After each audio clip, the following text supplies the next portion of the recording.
Nobody wants a trade war with anybody. No one wants it with China, but this is long overdue. Japan has been talking with us. They both want us, and Japan want a deal. And more importantly, Donald Trump said he's willing to lower tariffs on China. My relationship with President Xi is great. So you've talked? It's been great for a long time. We've had a very good relationship, and I think we'll make a deal with China. The European left is very angry at the Trump administration. As Europeans, we will always promote and defend our interests and our values, and we will always stand up for Europe. I'd like to talk today about the role of China, the United States, and the European Union, or just Europe in general, in the context of these tariffs and the so-called trade wars. The left says, oh, he's caving. This was all unnecessary. It's more likely art of the deal. Right now, Donald Trump has given a 90-day reprieve from high tariffs. I think that 10% tariffs are still in existence, and they are negotiating with a number of European countries, and particularly Asian dynamic economies such as South Korea, Taiwan, Japan. We're resetting the table. We're going to make our country very rich. President Trump touting that he's made 200 trade deals. Reporter says it seems like you're expanding your power as president. He said, I'm not expanding my power. I'm just using it. We are resetting the table. He said we lost $2 trillion per year on trade during the last administration. In addition to that, they are targeting China with tit-for-tat tariffs, and we are maybe on the brink, nobody wants it, but we might be on the brink of a trade war. Today, we peel back the layers of a global standoff, a standoff that might reshape the future of international trade. While tariffs fly and alliances wobble, we have to ask, is Europe sleepwalking into a choice that will define the next decade?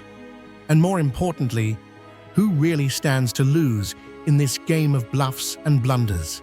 But here's my point. What is the attitude of Europe? China has a $1 trillion deficit with the world. We have about a $1 trillion deficit in trade with the world. About a third of our deficit is with China, which makes up a third of their surplus. In addition to that, Europe makes up about a third of their surplus.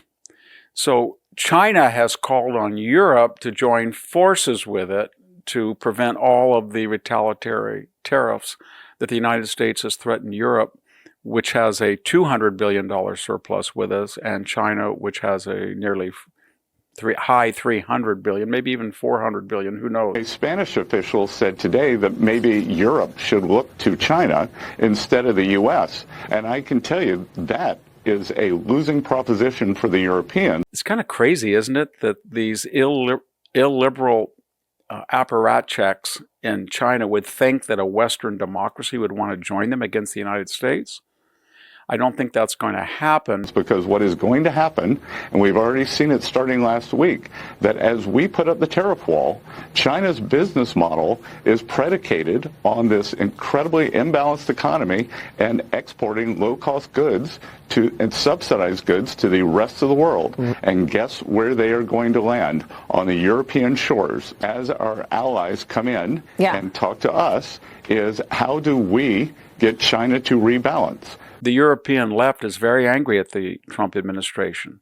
So choice one might be, well, we don't like the Chinese, and we are an ally of the Americans who subsidize our defense, but we detest the Trump administration, so maybe wink and nod, we'll either be quiet or hope China wins that trade war, and the United States, under the Trump administration, backs off all tariffs. That would be a big mistake, given their vulnerabilities they have with the United States vis-a-vis security. The second attitude might be the Europeans will just say, we'll lay low. We won't say much at all. We'll kind of drag out our tariff negotiations with the Trump administration, and we'll let the Chinese and the United States battle it out.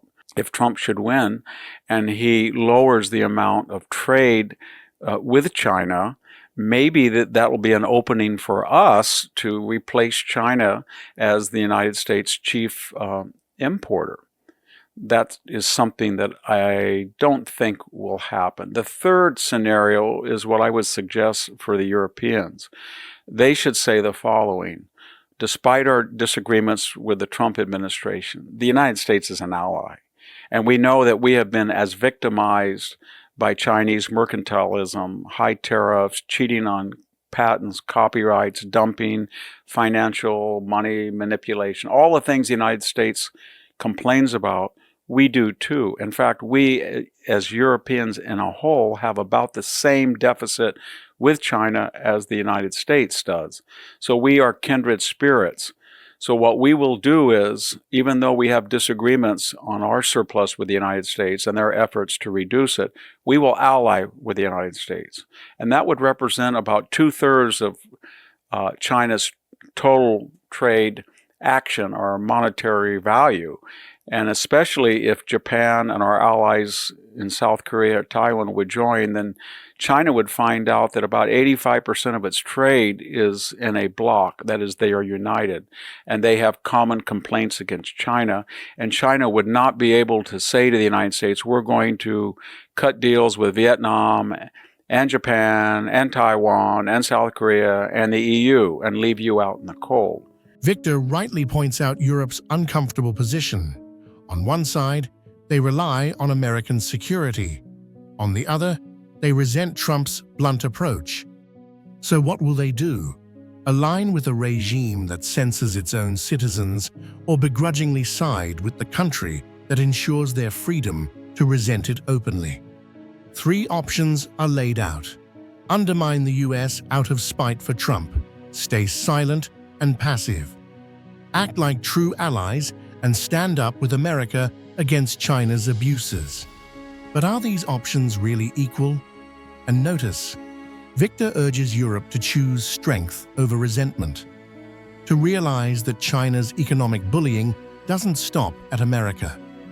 Europe is just next in line. And said that Europeans, and to a lesser extent the Asian powerhouses, would join the United States and say, you know what, we've been quiet, we're afraid of China, they're bullies, but now that you've stood up, we're emboldened ourselves to air the same complaints as you are and hope that you win.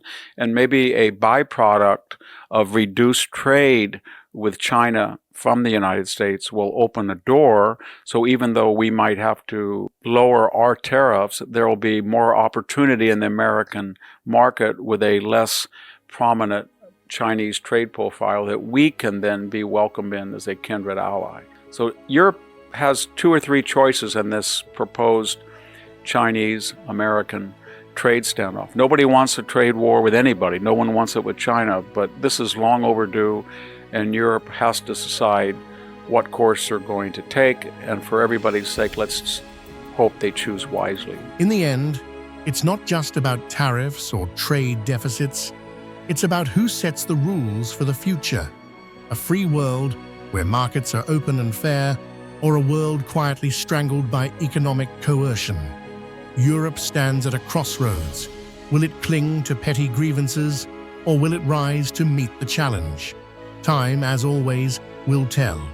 But history won't be kind to those who chose comfort over courage.